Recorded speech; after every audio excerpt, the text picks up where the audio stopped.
UGC net 2024 की परीक्षा रद्द कर दी गई है। गड़बड़ी का शक, शिक्षा मंत्रालय का फैसला। 18 जून को यूजीसी नेट का पेपर हुआ था। यूजीसी नेट एग्जाम पर एक और बड़ी खबर है, सीबीआई को जांच सौंप दी गई है। यूजीसी नेट केस की जांच अब सीबीआई करेगी। एनटीए ने यूजीसी नेट की परीक्षा आयोजित करवाई। ये सबसे बड़ा अपडेट है इस वक्त का। ये देश में वो माहौल जब नीट परीक्षा को लेकर लगातार सवाल उठ रहे हैं, नीट परीक्षा में धांधली को लेकर सवाल उठ रहे हैं।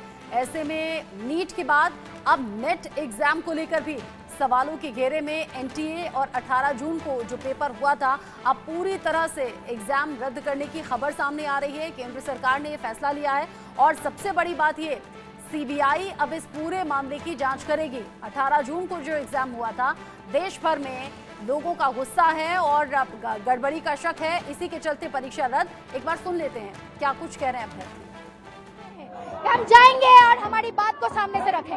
रद्द करो।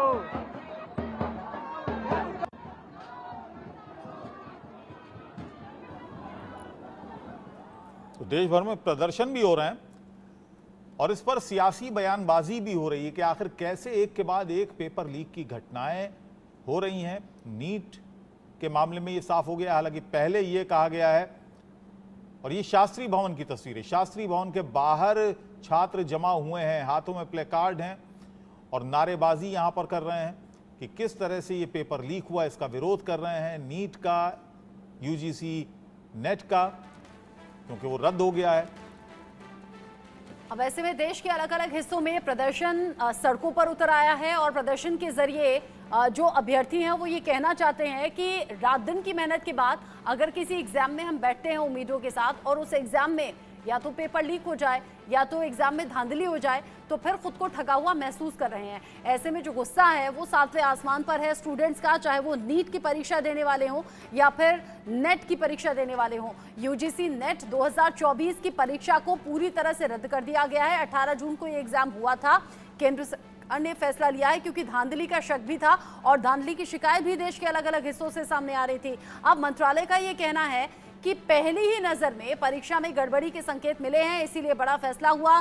शिक्षा मंत्रालय ने बयान जारी कर यह भी बताया कि राष्ट्रीय परीक्षा एजेंसी यानी कि एनटीए ने 18 जून 2024 को देश भर में 2 शिफ्ट्स में पेन और पेपर मोड में यूजीसी नेट जून 2024 जो परीक्षा आयोजित की थी उसमें गड़बड़ी है। और बयान में कहा गया है कि परीक्षा में अगले ही दिन यूनिवर्सिटी अनुदान आयोग यानी यूजीसी को गृह मंत्रालय के Indian cyber crime coordination centre से परीक्षा के बारे में कुछ इनपुट मिले, जिन्हें खंगालने के बाद प्रथम दृष्टया लगा कि इसमें गड़बड़ी हुई है। यूजीसी नेट की परीक्षा रद्द हो गई है और अब दोबारा परीक्षा कब होगी इसका नोटिफिकेशन जारी किया जाएगा। वहीं इससे पहले नीट परीक्षा को लेकर भी देश भर में सियासी गर्मी बढ़ रही है। एक के बाद एक खुलासे हो रहे हैं। इंडिया न्यूज एक मुहिम के तहत इस खबर पर एग्जाम दे चुके विद्यार्थियों के साथ है, अभ्यर्थियों के साथ है। तो पहले नीट का मामला, 4 जून को रिजल्ट आता है। 5 मई को ये एग्जाम हुआ था, लेकिन 5 मई से ठीक एक दिन पहले यानी कि 4 मई को जले अधकचरे जैसे पेपर बरामद हुए थे, उनका मिलान आज तक नहीं हुआ। नीट एग्जाम में धांधली की खबर जो कि ऑलरेडी सुप्रीम कोर्ट में है, 8 जुलाई को सभी याचिकाओं पर सुनवाई सुप्रीम कोर्ट करने वाला है। इसमें ग्रेस मार्क पाने वाले जो छात्र हैं उन्हें दोबारा परीक्षा देने के लिए कह दिया गया है। और अब यूजीसी नेट परीक्षा रद्द करने का ये बड़ा फैसला केंद्र सरकार की तरफ से सामने आया है। शिक्षा मंत्रालय कह रहा है कि इनिशियल स्टेज पर ही इस पूरे मामले को अगर देखा जाए तो ये मालूम होता है कि कुछ तो गड़बड़ है, कुछ तो धांधली हुई है और इसीलिए ये बड़ा फैसला लिया गया है यूजीसी नेट परीक्षा रद्द करने का। साथ ही साथ अब परीक्षा रद्द तो हो गई है, नई परीक्षा कब होगी? 2 पेपर होते हैं, पेपर 1 पेपर 2, जिसमें नेट क्लियर करने के लिए लोग जो अभ्यर्थी होते हैं वो रात दिन मेहनत करते हैं और अभी जो परीक्षा रद्द हो गई है इसको लेकर अगली तारीख क्या होगी एग्जाम की वो साफ नहीं है। आशीष सिन्हा इस खबर को लेकर ज्यादा अपडेट हमारे दर्शकों तक पहुंचाएंगे। आशीष, अभी नीट का मामला शांत नहीं हुआ था कि यूजीसी नेट का मामला अब जोर पकड़ रहा है। केंद्र सरकार ने इनिशियल स्टेज पर फैसला ले लिया, परीक्षा रद्द होगी। देखिए, जाहिर तौर पर 24 घंटे के भीतर शिक्षा विभाग को ये फैसला लेना पड़ा। एक नोटिफिकेशन जारी किया गया और ये कहा गया कि जो नेट की परीक्षा है उसे रद्द किया जाता है। क्या कुछ कहा सरकार की तरफ से, पहले वो दर्शकों को विस्तार से बता दें। पहली बात, सरकार ने इस बात को माना कि जो परीक्षा की पवित्रता है उसके साथ समझौता हुआ है। दूसरा, नियमों की अनदेखी हुई है। तीसरा, जो साइबर सेल की जो रिपोर्ट थी उसमें इस बात को माना गया है कि छेड़छाड़ हुई है। अब हम आ जाते हैं कि छात्रों की तरफ से और अध्यापकों की तरफ से क्या कुछ आरोप लगाए जा रहे हैं। उनका पहला आरोप यह है कि नीट की एनटीए की तरफ से इस बार नेट की जो परीक्षा है वो जल्दबाजी में की गई। 2 महीने पहले जो नोटिफिकेशन जारी किया गया उसमें ये कहा गया कि ये अब जो परीक्षा होगी यानी नेट की जो परीक्षा होगी वो OMR सीट पर नहीं बल्कि CBD सीट पर नहीं बल्कि OMR सीट पर होगी। तीसरी अहम बात, जो परीक्षा के सेंटर दिए गए थे वो इतने दूर दराज के सेंटर दिए गए थे कि वहां पर बिना अपनी कन्वेंस के पहुंचना संभव नहीं था। चौथी अहम बात, जो शीट दी गई थी यानी OMR जो शीट दी गई थी वो बेहद पतली थी और कई छात्रों की वो सीट फंस गई थी। पांचवी अहम बात कि जो 11,40,000 के करीब जो छात्र हैं अब उनका भविष्य क्या होगा। छठी है बात कि अब चूंकि जून का महीना चल रहा है, अगर नोटिफिकेशन आता भी है, परीक्षा कराई भी जाती है, तो जो सेमेस्टर होते हैं तो कई छात्रों के जो सेमेस्टर होंगे वो प्रभावित होंगे क्योंकि उसी समय कई दूसरे एग्जाम भी होते हैं। आठवीं है बात कि अभी तक इस मामले में ये नहीं कहा गया, ये नहीं बताया गया शिक्षा विभाग की तरफ से कि आखिर गड़बड़ियां किसने की। नौवीं अहम बात, सीबीआई जांच की बात तो जरूर यहाँ शिक्षा विभाग ने कर दी कि हम सीबीआई जांच कराएंगे, लेकिन सीबीआई जांच किसके खिलाफ कराएंगे इसकी भी जानकारी नहीं है। और 10वीं और सबसे अहम बात कि जो पेपर लीक के जो मामले होते हैं उसमें जो सजा का प्रावधान है रचना और अबूजी वो बेहद कम है। मैक्सिमम जो सजा है वो 10 साल है और जुर्माना 1 करोड़ है। अगर कोई मुन्ना भाई यहाँ पर एक मैं शब्द का जिक्र करूंगा कि कोई किसी दूसरे कैंडिडेट की पर अगर परीक्षा देता है तो उसमें मैक्सिमम जो सजा है वो 3 लाख और जुर्माना जो है वो 5 लाख रुपए है।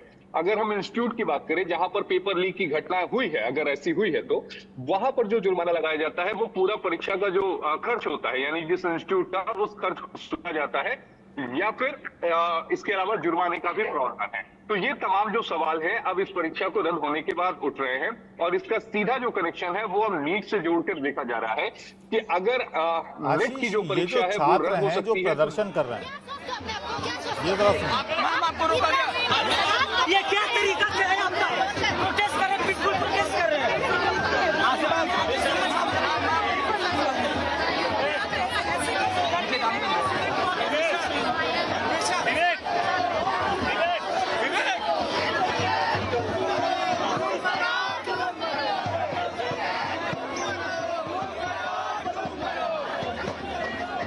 प्रदर्शन चल रहा है, छात्र यहाँ पर काफ़ी गुस्से में नजर आ रहे हैं और शास्त्री भवन के बाहर का ये प्रदर्शन है जहाँ नीट या यूजीसी और नेट के छात्र यहाँ पर पहुँचे हैं। आशीष, मैं ये आपसे पूछ रहा था कि जो छात्र प्रदर्शन कर रहे हैं उसमें कई कैटेगरीज छात्रों की रही होंगी। एक तो वो छात्र हैं जो अपनी मेहनत से जिन्होंने नीट और यूजीसी और नेट की परीक्षा पास की होगी, उनको एक सबसे बड़ा ये धक्का है। कुछ छात्र ऐसे होंगे जो लीक पेपर की बिना पर पास हुए होंगे, लेकिन एक बड़ी तादाद उन छात्रों की इसमें है जो अपनी मेहनत के बल पर आए हैं। उनके साथ तो बड़ी ज्यादती है अगर पेपर दोबारा होता है तो। देखिए, जाहिर तौर पर और मुझे लगता है कि सरकार को इस विषय में सोचना चाहिए क्योंकि हालांकि अभी तक शिक्षा विभाग की तरफ से और एनटीए की तरफ से इस बात को नहीं माना गया है कि जो नीट की जिसकी पेपर लीक की जांच चल रही है, जिसमें बकायदा गिरफ्तारियां हो रही हैं, जिसमें बकायदा बयान दर्ज हो रहे हैं, वो लीक का जो पेपर था वो कभी लीक हुआ था। अब छात्रों की जो मांग है उस पर हम आ जाते हैं कि छात्रों का क्या कहना है। छात्रों का कहना है कि नीट के इतिहास में पहली बार ऐसा हुआ है कि एक साथ 720 यानी जो सर्वोच्च अंक होता है वो 67 छात्रों को प्राप्त हुआ है। अगर हम पिछले कुछ सालों की अगर हम 5 सालों की अगर हम डेटा को देख लें तो जो मैक्सिमम 720 अंक मिले हैं वो एक साल में यानी 2021 में 3 छात्रों को मिले हैं, उसके बाद 2 फिर 1 फिर 2 ऐसे मिले हैं, यानी मैक्सिमम 3 गया है। उसके अलावा जो 720 से लेकर 620 यानी अगर हम 100 अंकों का अगर हम देखें तो उसमें 400% से ज्यादा की बढ़ोतरी हुई है 2023 से 2024 के मुकाबले। तो अगर हम 2022 की बात करें तो 2022 में अगर किसी छात्र को 615 नंबर तक भी आते थे यानी 720 में थे, उसे सरकारी मेडिकल कॉलेज मिलने की संभावना थी। 2000 अगर हम 23 की बात करें तो 605 तक ही इंडेक्स गया था, लेकिन अगर हम 2024 की बात करेंगे अबुल जी, तो अगर आपके पास 650 अंक भी हैं 720 में से, तो इस बार गवर्नमेंट कॉलेज नहीं मिलेगा। छात्रों का ये कहना है कि जांच जो आगे सीटें- बढ़ेगी, कब तक होगी, इस पर भी बहुत सारे सवाल हैं, क्योंकि शुरुआत में ही पूरी तरह से कोऑर्डिनेशन नहीं दिख रहा था। केंद्रीय शिक्षा मंत्री कह रहे हैं पेपर लीक हुआ ही नहीं, वहां पटना पुलिस गिरफ्तारियां कर रही है। अब गिरफ्तारियां क्यों हो रही हैं, इस बात का जवाब किसी के पास नहीं था एक के शुरुआत बाद में। एक कई सवाल इस मामले में उठ रहे हैं। आशीष आप रहिएगा, रितेश मिश्रा भी हमारे साथ जुड़ गए हैं बिहार पटना से, चूंकि अब तार लगातार जुड़ते हुए नजर आ रहे हैं और यहां तक कि सवाल अब मौजूदा जो सरकार है उसकी तरफ से विपक्ष पर उठाए जाने लगे हैं। रितेश मिश्रा अब बताएंगे कि कैसे तेजस्वी का नाम भी इसमें सामने आ गया है, कैसे निशाना इस पर साधा जा रहा है, और साथ ही साथ एक सबसे बड़ा खुलासा ये भी हुआ है कि जो आरोपी अभ्यर्थी है उसने कबूला है कि हाँ फूफा ने सेटिंग कराई थी, प्रश्न पत्र एक रात पहले सामने आ गया था। ये सबसे बड़ा जिंदा सबूत है रितेश। अब बिल्कुल देखिए, सबसे बड़ी बात है कि हैरानगी होती है कि आखिर एनटीए क्यों अड़ा हुआ है, जब इतने सारे सबूत, इतने सारे साक्ष्य चीख चीख कर गवाही दे रहे हैं, फिर आखिर आपको आपत्ति क्यों है। आज देखिए, विजय सिन्हा बिहार के डिप्टी सीएम है, उन्होंने बाकायदा एक प्रेस कॉन्फ्रेंस की और जो एनएचएआई गेस्ट हाउस में जिस मंत्री जी के नाम का बार बार जिक्र हो रहा था, बाकायदा सबूतों के साथ विजय सिन्हा ने बताया कि इसमें किस तरीके से तेजस्वी यादव के पीएस हैं प्रीतम यादव, उनके कहने पर गेस्ट हाउस के 4 कमरों को अलॉट कराया गया उसी अनुराग यादव नाम के छात्र को, जिसने बयान दिया है। तो आखिर जब इतने सारे साक्ष्य हैं, चलिए राजनीतिक पार्टी के व्यक्ति हैं, हो सकता है कि आरोप ऐसे लगा सकते हैं, लेकिन बाकायदा उन्होंने कॉल डिटेल भी दिखाया है। कॉल डिटेल में जो पीएस हैं तेजस्वी यादव के प्रीतम यादव, उन्होंने गेस्ट हाउस के जो कर्मी हैं उनको फोन किया है, जो केयर टेकर है उनको फोन किया है, और बाकायदा आज प्रेस कॉन्फ्रेंस में एनएचएआई गेस्ट हाउस का जो केयर टेकर था वो भी मौजूद था। जब उससे हमने सवाल पूछा तो उसने साफ तौर पर कहा कि प्रीतम जी कौन? प्रीतम यादव, तेजस्वी यादव के पीएस, काफी चर्चित चेहरे हैं बिहार की राजनीति में और आरजेडी का एक एक नेता उन्हें जानता है, काफी वो एक्टिव भी रहते हैं। आप बने रहिए जरा, उनका साथ जो वो करवाता है उसमें कोई प्रीतम दिक्कत आ रही यादव है। जी ने सीयूईटी के दिल्ली के जो एग्जाम थे वो पोस्टपोन हुए, नीट एग्जाम में इतनी बड़ी धांधली चल रही है, अब नेट एग्जाम में इतना बड़ा दिक्कत आ गया है। तो हम ये बताने आए हैं कि ये आपकी ऑर्गेनाइजेशन जो है ये बिल्कुल फेल ऑर्गेनाइजेशन है और एजुकेशन मिनिस्टर इस बात की अकाउंटेबिलिटी ले।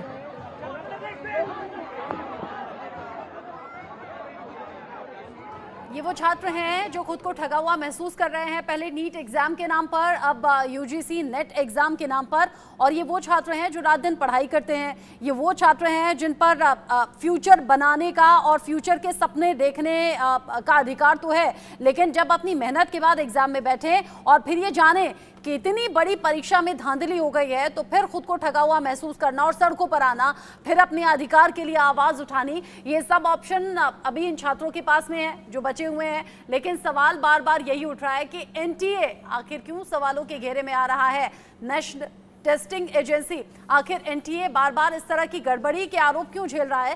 पहले ग्रेस मार्क्स देने वाली बात को माफी मांगते हुए माना और फिर कहा ग्रेस मार्क हटा रहे हैं नीट एग्जाम मामले में, और अब एनटीए सवालों के घेरे में आ गया है नेट एग्जाम को लेकर। रितेश अपनी बात पूरी कीजिए। रिएक्शंस लगातार सामने आ रहे हैं और प्रदर्शन भी लगातार हो रहा है, वो तस्वीरें भी हम दिखा रहे हैं। अब बिल्कुल देखिए, सबसे बड़ी बात है कि छात्रों के भविष्य की बात है, विश्वसनीयता की बात है। आखिर इतने जब सारे साक्ष्य और सबूत मौजूद हैं तो सरकार फिर परीक्षा को कैंसिल करने में क्यों पीछे हट रही है, क्यों अड़ी हुई है? क्योंकि ये छात्रों के भविष्य की बात है, उनके विश्वास। क्योंकि देखिए, बहुत सारे छात्रों से हमने बात की, वो टूट चुके हैं, गरीब फैमिली के बच्चे जो हैं वो एग्जामिनेशन की तैयारी करते हैं, और उनकी अगर मेहनत पर कोई इस तरह से डाका डाल देगा तो जाहिर सी बात है कि जी हाँ, बिल्कुल बिल्कुल मैं उसी पर आ रहा हूं। तो देखिए कि बाकायदा जो बिहार के मौजूदा डिप्टी सीएम हैं उन्होंने प्रेस कॉन्फ्रेंस की और उन्होंने केयर टेकर, जो एनएचएआई गेस्ट हाउस का केयर टेकर है, उसे भी प्रेस कॉन्फ्रेंस में लाया, और केयर टेकर ने प्रेस कॉन्फ्रेंस में बाकायदा इस बात को स्वीकार किया कि प्रीतम यादव तेजस्वी यादव के पीएस, उन्होंने फोन किया कि 4 कमरों को बुक कर देना है। और जिस मंत्री जी की बात आ रही है, ये प्रीतम यादव के लिए ही ब्रैकेट में करके लिखा गया था। और चलिए, ये बात हो सकती है कि बीजेपी के नेता हैं विजय सिन्हा, तो ये आरोप लगा सकते हैं राजनीतिक तूल देने के लिए मामलों को, लेकिन जो कॉल डिटेल आया है, जो गेस्ट हाउस के केयर टेकर को कॉल किया है प्रीतम यादव, वो तो झूठ नहीं बोलेगा। आखिर आपने किसके लिए फोन किया था? तो ये रितेश, परत दर सवाल ये परत नहीं है कि कड़ियां किसने जुड़ती जा कमरा रही है। बुक किया और इंडिया किसने न्यू पेपर देश लीक का किया, वो सवाल चैनल ये है। है कि सरकार क्या कर रही थी। अब बिल्कुल वही तो सवाल है कि इतने सारे साक्ष्य और सबूत जब आपके पास आ चुके हैं, तो फिर जब बार बार छात्र संगठन, शिक्षक ये कह रहे हैं कि परीक्षा को आप स्थगित कीजिए, रीनीट कीजिए, तो फिर क्यों अड़े हुए हैं? ये साफ तौर पे कहा जा सकता है कि एनटीए एक तो उसने चोरी की है, ऊपर से वो सीनाजोरी कर रहा है, क्योंकि बुकलेट जले हुए ये झूठे सबूत नहीं है। जो जिस लर्न एंड प्ले स्कूल की बात हो रही है वो झूठा सबूत नहीं है। जिस एनएचएआई की बात हो रही है पूरे वो मामले झूठा को सबूत नहीं है। राजनीतिक बयानबाजी जिस में दबाने की यादव कोशिश बात हो आ रही है। फिलहाल तो ये लग रहा है कि इस पूरे मामले को बयानबाजी के जरिए दबाने की कोशिश हो रही है, एक दूसरे पर कीचड़ उछालने की कोशिश हो रही है, ताकि ये पूरा मामला फिलहाल सियासी बयानबाजी में तब्दील हो जाए और जो छात्र हैं उनको कुछ ना मिले। फिलहाल आप हमारे साथ, आपका रितेश बहुत बहुत शुक्रिया। आशीष मेरे साथ बने हुए हैं, एक रिपोर्ट दिखाते हैं, एक डिटेल्ड रिपोर्ट आपको दिखाते हैं इस पूरे मामले से जुड़ी हुई। यूजीसी नेट का जो एग्जाम कैंसिल हुआ है और इसके अलावा जो नीट को लेकर भी तलवार लटकी हुई है कि क्या उसको दोबारा से कराया जाएगा या नहीं, क्या होगा उसमें, तमाम तरह के कयास लगाए जा रहे हैं। एक रिपोर्ट आपको दिखाते हैं।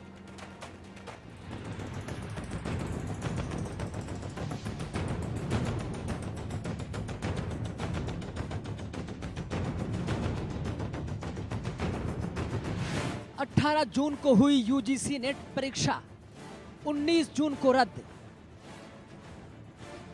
सीबीआई करेगी जांच, पेपर लीक गैंग पर एक्शन कब? UGC net paper leak, NTA. वहीं इससे पहले कांग्रेस अध्यक्ष मल्लिकार्जुन खड़गे ने हैंडल एक्स पर पूछे कुछ सवाल। आप परीक्षा पर चर्चा बहुत करते हैं, नीट परीक्षा पर चर्चा कब करेंगे? और चलिए अब आपको बताते हैं कि यूजीसी नेट का एग्जाम क्यों करवाया जाता है और ये एग्जाम किस लिए है।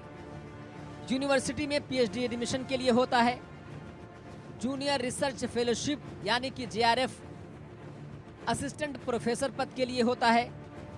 और चलिए अब आपको ये भी बता देते हैं कि इस एग्जाम में क्या क्या है। यूजीसी नेट में होते हैं 2 पेपर।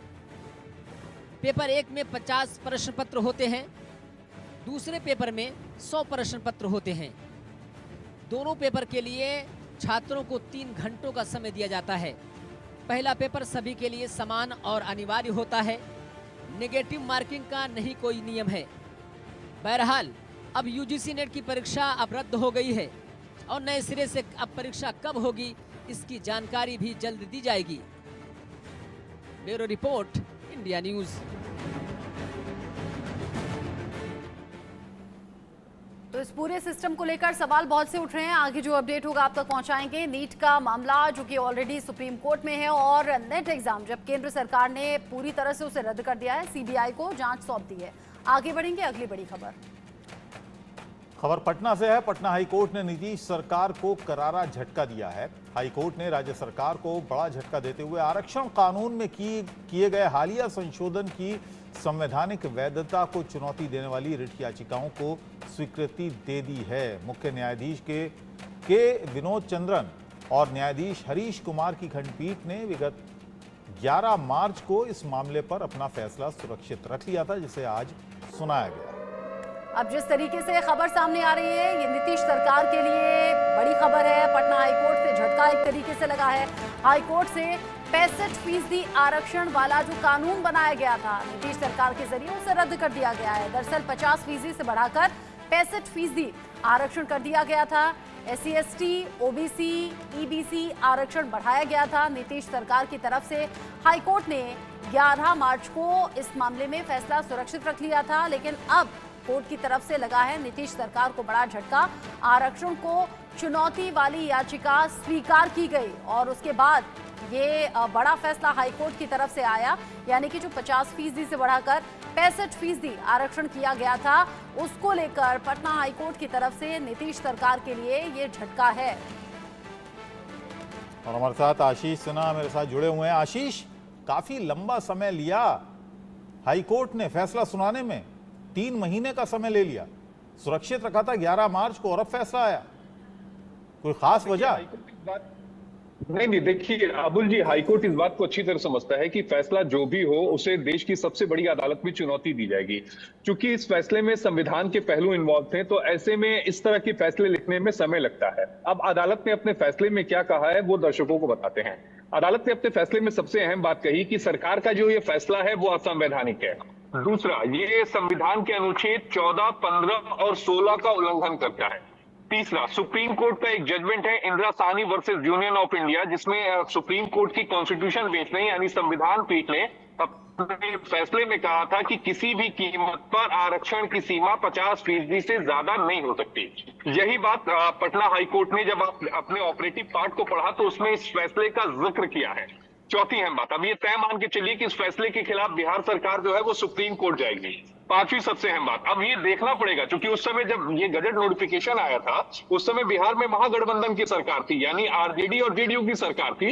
हालांकि मुखिया नीतीश कुमार थे, लेकिन चूंकि अब बीजेपी सरकार का पार्ट है तो बीजेपी का क्या कुछ कहना है। थोड़ा सा बैकग्राउंड में जाते हैं। अक्टूबर 2023 में जातीय जनगणना जो बिहार में कराई गई थी उसकी रिपोर्ट आती है। 2 चरणों में ये जातीय जनगणना कराई गई थी। नवंबर में कैबिनेट की एक अहम बैठक बुलाई जाती है जिसमें यह तय किया जाता है कि 15% अलग से आरक्षण दिया जाएगा। पहले से ही एक 10% का जो आरक्षण है वो ईडब्ल्यूए कोटा को मिलता है, यानी कुल आरक्षण की जो मियाद अगर हम देखें तो 75% के करीब पहुंच जाता है। सबसे अहम बात यह है कि बिहार सरकार कई बार यह कह चुकी है कि इस मसले को 9वीं अनुसूची में डाला जाए। 9वीं अनुसूची में डालने का मतलब यह हो जाता है कि ऐसे मामलों में कोर्ट दखल नहीं देता है। लेकिन सुप्रीम कोर्ट के हालांकि कई फैसले हैं। जब 9वीं अनुसूची में सुप्रीम कोर्ट ने कहा था कि वो संविधान में जो 142 के तहत उन्हें अधिकार दिया गया है, अनलिमिटेड पावर दी गई है, उसमें वो जा सकते हैं। लेकिन दिलचस्प आंकड़ा यह है कि 243 ऐसे कानून हैं हमारे देश में जिन्हें 9वीं अनुसूची में दाखिल किया गया है ताकि जुडिशियल रिव्यू उसका ना किया जा सके। ऐसा नहीं है अबुल जी कि बिहार सरकार कोई ऐतिहासिक या पहला ऐसा बड़ा कदम उठाने जा रही थी। इससे पहले तमिलनाडु में 67% जो आरक्षण है वो पहले से ही चला आ रहा है, जो मामला देश की सबसे बड़ी अदालत सुप्रीम कोर्ट के कॉन्स्टिट्यूशन बेंच के समय विचाराधीन है। अब जब बिहार में नीतीश सरकार को पटना हाई कोर्ट की तरफ से झटका लगा है तो शक्ति से इसको लेकर ज्यादा अपडेट जान लेते हैं। शक्ति, कितनी आबादी है जो अब इससे प्रभावित होगी? जी बिल्कुल, देखिए बिहार में जब आरजेडी और जेडीयू जब महागठबंधन की सरकार थी तो उस दौरान जो है बिहार में जो है जातीय गणना कराया गया था और इस गणने के आधार पर जो है जब रिपोर्ट आई थी तो इसमें एसटी, एससी और ओबीसी की संख्या जो इजाफा था उसके आधार पर जो है बिहार सरकार ने रिजर्वेशन का जो कोटा था वो बढ़ा दिया था। 50% से ज़्यादा ये करके बढ़ा के 65% जो है रिजर्वेशन कोटा कर दिया गया था, जो कि तमाम बिहार सरकार की नौकरियों में और शिक्षण संस्थाओं में इस को बढ़ा दिया गया था। लेकिन और साथ ही साथ 75 और आपको उसके बाद अगर सवर्णों की बात करें जो आर्थिक रूप से पिछड़े हैं उनको अगर उनके कोटे को 10% में जोड़ ले तो टोटल जो है 65 से 75% जो रिजर्वेशन जो है का आंकड़ा बिहार में हो गया था। अब इसको लेकर ही याचिका दायर की गई है और जिस पर हाईकोर्ट ने जो है बिहार सरकार के उस फैसले को रद्द कर दिया। अब इसको लेकर बिहार में राजनीति भी निश्चित रूप से होगी और अभी फैसला कुछ देर पहले ही आया है। इसको लेकर आरजेडी की तरफ से कहा गया है कि बिहार सरकार से उनकी मांग रहेगी कि बिहार सरकार है इस फैसले को लेकर सुप्रीम कोर्ट में जाए, क्योंकि उस दौरान आरजेडी भी बिहार सरकार में नीतीश कुमार के साथ थी और उनका फैसला था कि बिहार में जातीय जनगणना कराया जाए और उसके बाद जो है आरक्षण का जो दायरा है उसको बढ़ाया जाए। तो अब फिर से अब इसको लेकर, हालांकि अब जो है एनडीए की सरकार है बिहार में, नीतीश कुमार के साथ बीजेपी है। और ऐसे में अब दिलचस्प हो जाएगा कि क्या नीतीश कुमार इसको लेकर अब सुप्रीम कोर्ट में बिहार सरकार जाती है कि नहीं। लेकिन फिलहाल जो हमारे सहयोगी आशीष सिन्हा कर रहे थे कि इसको लेकर बिहार सरकार काम कीजिएगा, नजर आप बनाए रखिएगा। आशीष, आप भी नजर रखिएगा, बड़ी खबर है, आगे जो भी अपडेट होगा, रिएक्शंस जाहिर तौर पर जो आएंगे उन पर नजर रहेगी। आगे जो अपडेट होगा दर्शकों तक पहुंचाएंगे। इसी खबर